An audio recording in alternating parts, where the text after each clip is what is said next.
Hey guys, welcome to the Sports Case LLC. I am your host, Casey Hudson. Um, May is Mental Health Awareness Month, and I know a lot of us are kind of just now getting on board with or paying more attention to national recognitions on a monthly basis. I know mental health awareness is something that we should be paying attention to all the time, but if no other time, then the present and the month that acknowledges it the most. Now, if you guys paid attention to my channels or my company, the Sports Case LLC, you know that it is a digital media company for sports and entertainment. But as an owner of a company in sports and entertainment, as well as a health and fitness advocate, because I do spend instructing as well. I thought it would kind of fall short upon me to not speak on this month and just kind of, be a relatable person or kind of share some vulnerabilities or come from a place of candor with you guys as to processing mental health awareness or not feeling weird about mental health awareness or never acknowledging whether or not you may have mental health needs or attention, because we've grown up in such a society where people are either oversensitive or getting desensitized, and it's really kind of hard to find your place in the middle of it. And I think when you're trying to find your place in the middle of all of it, it calls into question a lot of mental processing and stuff. So just a quick little backstory on me. As I said, I am the owner of the Sports Case LLC Digital Media Group, and I've worked in sports broadcasting for 6 years now. And as somebody that works in media, mental toughness is definitely a big part of it. It's one of the biggest hurdles and mental aspects. I can definitely speak to the fact that my career in the beginning versus my career now, the biggest leaps and getting to those next steps and next level of achievements was growing mentally and acknowledging certain weaknesses or strengths with my mental processing in order to get to that next step and that next placement. Aside from working in broadcasting for 6 years, I have been a spin instructor for 1 year, but I have been in love with fitness. I actually wanted to do group personal training a couple years ago. I got my certification, but I chose not to make the time for it because I needed to dedicate that time elsewhere. But what drew me to it to begin with was, a lot of the things and growth that I learned through fitness, and fitness being my outlet and helping me with my personal mental health. Now, when it comes to mental health, a lot of us look at it and kind of freak out a little bit, cringe, wonder if this is something that makes us look weak, vulnerable, or ill. And mental health is just, it's how you process things. And more importantly, what I learned for myself, it's how you talk to yourself, how you take care of yourself. And as somebody in media and health and fitness, I've noticed that the strongest muscle, as cliche as it's going to sound, that you're ever going to work, that you're ever going to focus on or pay attention to is that mental muscle, your brain. Because with all the situations that you deal with as you're growing up and as you're growing, you are training that mental muscle with every single obstacle, whether it's a good obstacle, a bad obstacle, whether, you deal with traumatic situations, whether life, is honky-dory and things seem to be going great and good and well. Mental health goes as far as, well, how do you keep yourself in that healthy, positive mindset day in and day out if everything's going well, or if things start to bottom out or change? Where's your headspace go, and how can you manage it so that you can power through and get through these situations? I feel very relatable. I love talking to the people in my spin classes, as well as, anyone I come into contact to. I try to be extremely transparent. I do have, let's say, a perfecter's exterior. I just kind of learned that being a military grad growing up. It was kind of hard for me to show flaws or be vulnerable about things that I thought were weaknesses or that people were going to judge. So I've always had this perfecter mask, or, I've led with perfection. And that became something that I had to overcome as I got older, because I didn't realize how I was hurting myself. And this is something that I've just most recently become very transparent about with others when talking to them, especially my friends. My friends can tell you I'm very, very, very transparent with what's on my mind and my heart. But, it took me a while to get there, and no one could really help me with it because I wasn't a sharer. I had to make sure that according to everybody else, things were great, things were good. And I naturally realized that I was an internalizer. So even if I didn't feel stressed or if I didn't show that I was feeling, certain emotions and stuff, my body was being responsive to it because I was an internalizer. So my body would react first. And then the point that I would realize that something was wrong was when I was at my breaking point, which is extremely unhealthy, because that whole in between stage where I could have been learning to mentally manage it to the best of my ability, I kind of skipped over all of that because, when you're an internalizer, you're kind of suppressing.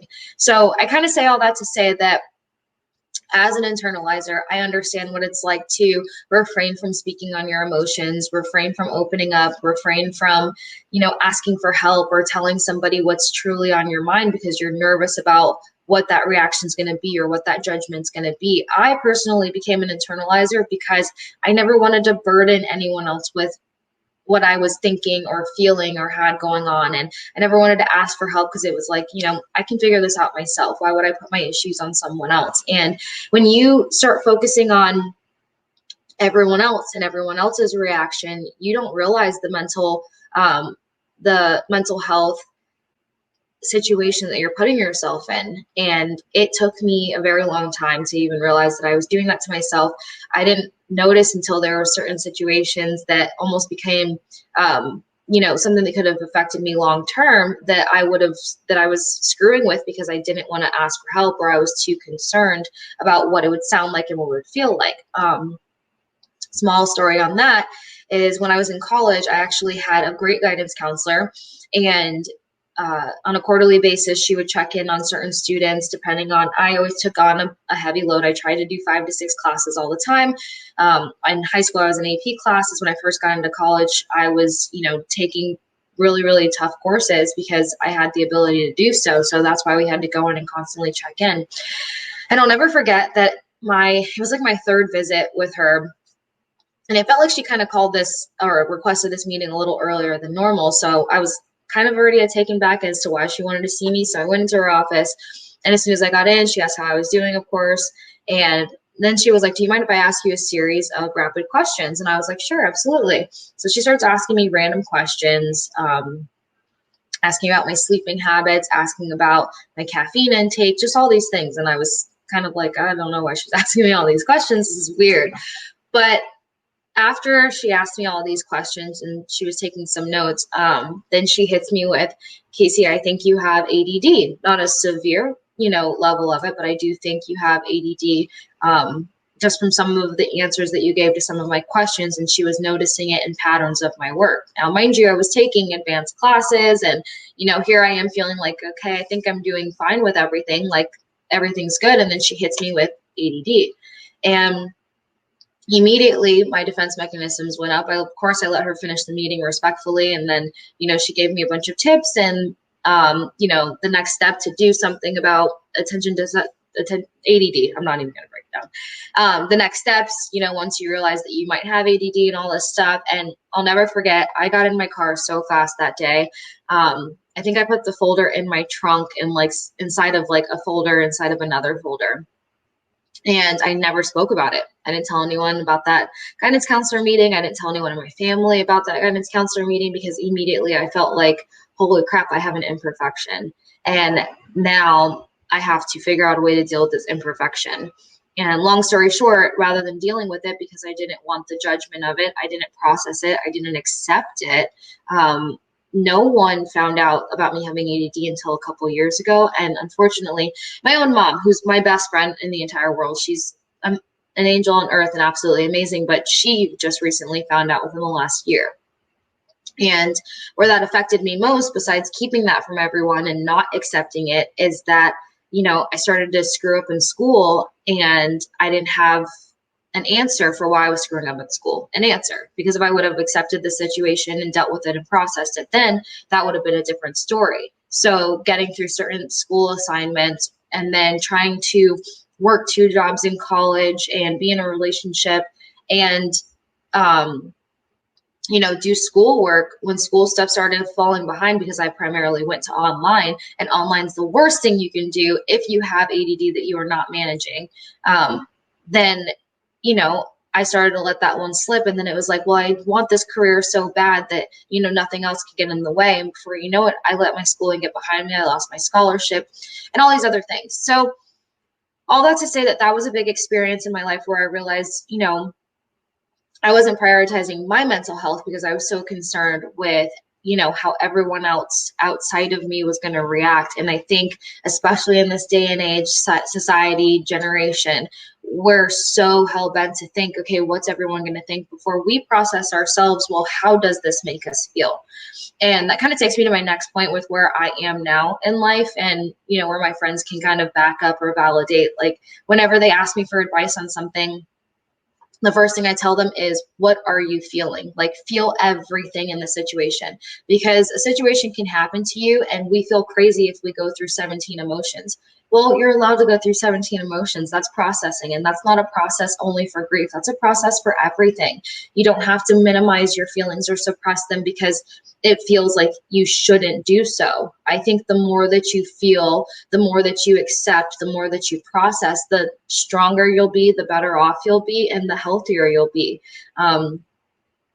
Not only did I learn that from the situation that I had in college, but, I've had two traumatic situations: the passing of my stepfather, who raised me and was everything to me, and as of recently, the passing of one of my best friends. And, some people look at me today and expect me to have a particular reaction or to still be acting a certain way after those two grieving situations that I've had, but it's because of the work that I've done and the time that I've taken to really focus on mental health and to really protect my mental health and to make my mental health stronger and better. And the most recent traumatic situation, the losing of my best friend, that was a big, I don't want to say obstacle or challenge, even though it was an obstacle and a challenge. Believe me, there's still moments till this day where, I have to re-accept the entire situation. But I want to say test, because being a year and a half now removed from the situation, if that would have happened to me even 1 year before or 2 years before, especially, how I would have managed that situation, I honestly probably wouldn't have. And I'd be pretty scared to see how I would have reacted and where I would be a year after if that was 2 years ago. It being a year and a half ago, where I was mentally, career-wise, just self-wise, I was in probably one of the best positions I could have been in to manage that situation to the best of my ability, because I held a lot of guilt for what happened and, the passing of my best friend, because I always feel so responsible for my friends. It's the mama bear in me. And so that initial 48 hours after finding out and processing what had taken place and the loss of her, I had two decisions and two paths that I could have gone down of in terms of managing that situation. And the first thing that came to mind, because of what I had been practicing, is like, okay, mentally, how do I need to manage myself before everyone else? And my first thought with every situation is to think about others before thinking about myself. But in that moment, and moments after that, and days after that, and thank God for, great friends and great family, but I had to wake up every day and ask and do a mental check-in with myself.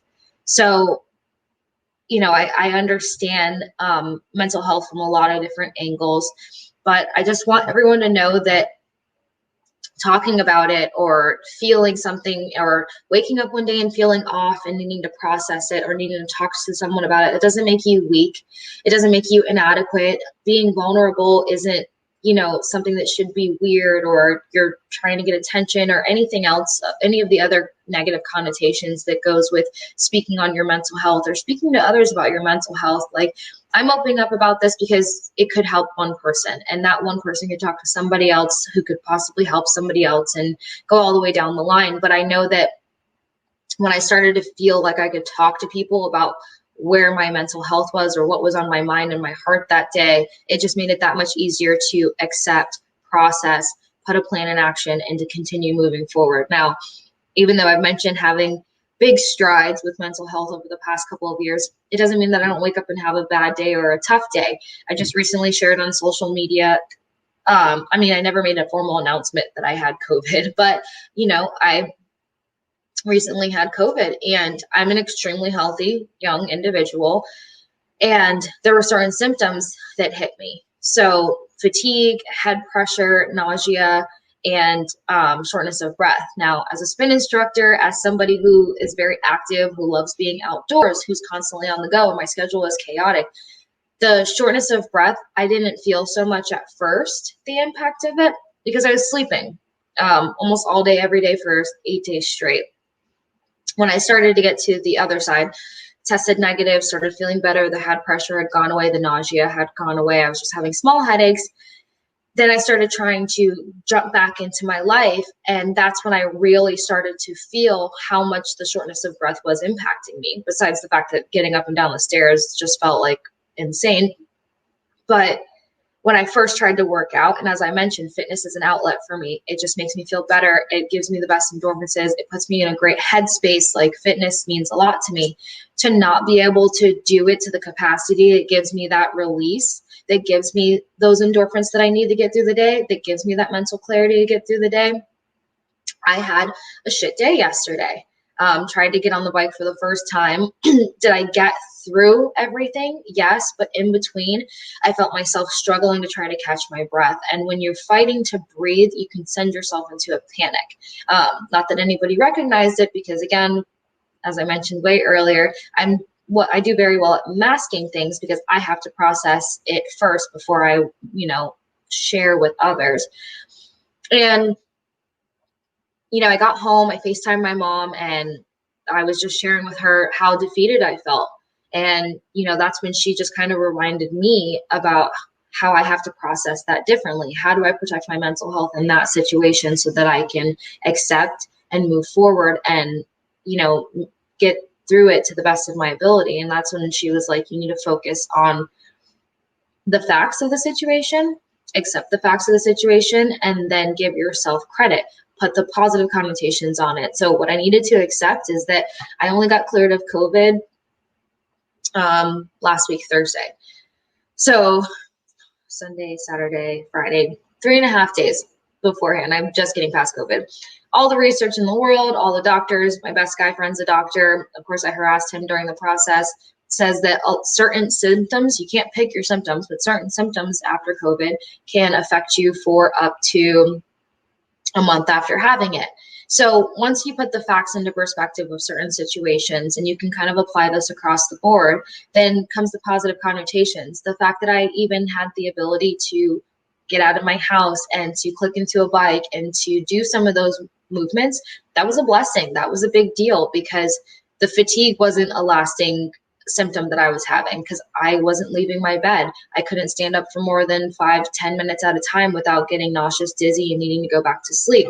So I wasn't accepting and acknowledging the progress that I had made leading up to that moment. I was so focused on the defeat rather than actually, this is how far I've come. And I think that plays a huge role in mental awareness. We can't be so focused on the negative connotations, on what other people are going to think if we're not, okay, or in the best headspace, or positive every single day, or,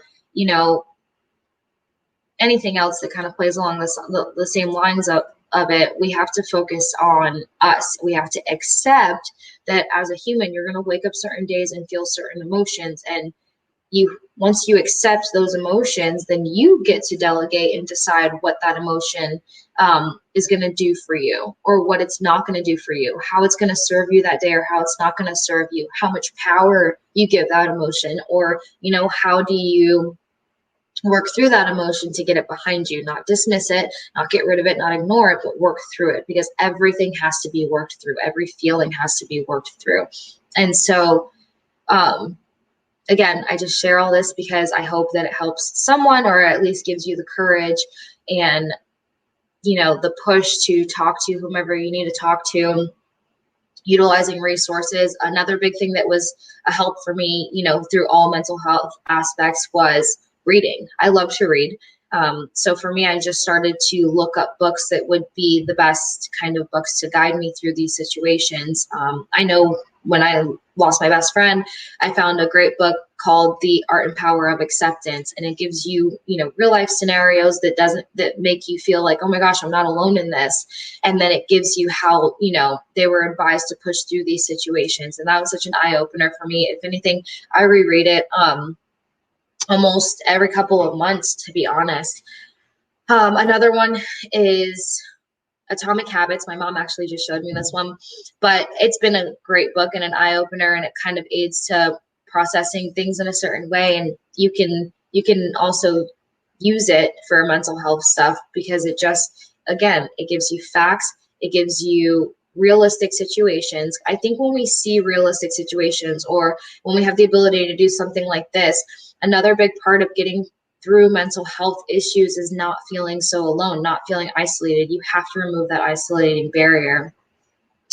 Books really did it for me. Another great website, because especially nowadays where people are more paying attention to the national months, and this being mental awareness, a National Mental Awareness Month, excuse me, MHAnational.org is a mental health awareness organization, and they give you worksheets and tools to kind of work through. And you don't have to share that part with anybody, but go on a website or Google mental health awareness or Google mental health advocacy or help. And most of these websites take you to a place where you just kind of work through these worksheets, or they'll give you ways of guiding you through, practices to do to manage where your mental health is, or to assess where your mental health is. But it also helps, because it gives you avenues, paths, or links to somewhere else where you don't feel alone in the situation. And if there's any advice that I could give to anybody, it's to eliminate the isolation that comes with mental health, with feeling like you're not allowed to feel this, you shouldn't feel this, it's weak to feel this, it's weird to feel this. None of that is true. Everybody goes through waves of mental health issues. It's not always to an extremity where you're going to hurt yourself or others. It's to the fact to where you could be limiting yourself or holding yourself back. And, there's so much life to live. So why even play Russian roulette with it when you could be fighting to be the best person you could be, or to be functioning at the best capacity that you could be functioning at? And it just all starts with where your head is at on a day-to-day basis. And I'll kind of leave you guys with this. A big thing that I constantly tell my spin class as an instructor, we close out class the same way every day. I don't care if it gets boring, which it hasn't. I mean, everybody, the clients and the members have been amazing, but we do a climb and then we sprint it home. And the point of that climb is to remind yourself that as long as you never stop moving, as long as you never stop working towards something, you're not losing. It's just a pace game at that point, and your pace changes on a day-to-day basis. Some days I feel like I'm extremely progressive. The next day I feel like I didn't get much of anything done, but it's that 1% extra effort. It's the fact of never stopping, never, bailing on yourself, never giving up on yourself that will get you there. But you might see and feel that relief or those results in 1 week or 2 weeks or 4 months or 2 years. But it's that aha moment where you realize, wow, that was working all along. So I encourage everyone, if you haven't done it yet, if you haven't, believed in your support system to support you, if you haven't woke up in the morning and put yourself first, or done something to put your day and your week in alignment and in focus, whether it feels goofy or not, because I was a big person with that too. Everything felt goofy to me, so I could never commit to it. But now the first 30 minutes of my day, I journal what I'm grateful for, so that my mind and my focus is on the positive and is on the things that I can control that day, things that I need to release. I journal that as well. I'm a control freak. So I need to, understand, okay, you only have so much control in this situation. This is how much you can do, and this is where you need to let go. So every single day, a little bit of effort will go a long way down the line. It's not how fast you're moving. It's not how fast you recover, how fast you feel better, how fast you feel like you're this whole new person. It's the fact that you're working towards protecting yourself, protecting your mental health, protecting your mental growth on a day-to-day basis. So again, some of the resources, The Art and Power of Acceptance, an amazing book. Atomic Habits, great book. MHAnational.org. Is a great website that has all kinds of different activities, worksheets, tools, links.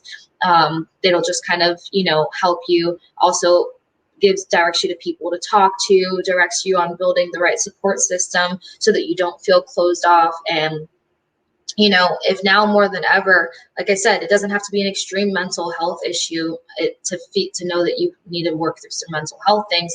COVID exposed a lot of mental strengths and weaknesses in all of us in this past year, between seeing how you deal with being in quarantine, seeing how you deal with isolation, seeing how well you are communicating or asking for help or reaching out or letting people reach out to you. So I encourage you every single morning to just check in with yourself as soon as you open your eyes. Where's your headspace? Accept those feelings, delegate through those feelings, and then figure out what you're going to do with those feelings. And if those feelings are overwhelming to the point where you feel like you can't manage them, reach out to friends and family. So I just wanted to have a vulnerable moment with you guys and just encourage that. I'll also link the stuff below of the books that I was talking about, the main website that I was talking about, but I'll also list the other websites that they advised on Mental Health Awareness Month. And I just encourage you guys to have the best intentions for yourself, want more for yourself, and put yourself first. It's not selfish to make sure that you are in the clear before you can start spreading yourself thin, because I'll tell you what, when you're so focused on everybody else and you're drowning, that's going to start to show one day. And it's not a pretty day when it does that. I can tell you that from experience. So everybody have an amazing Mental Health Awareness Month. Do something every single day that just gives you strength and confidence and courage to work on that mental health and to work on your mental growth and strength and get better and stronger day in and day out, and have a great, great day. I'll catch all of you guys later. And if you want to see this video on YouTube, you can also catch it on www.sportscasellc.com. I'll have snippets of it on Reels at The Sports Case on Instagram and at The Sports Case LLC on Instagram as well. Bye, guys.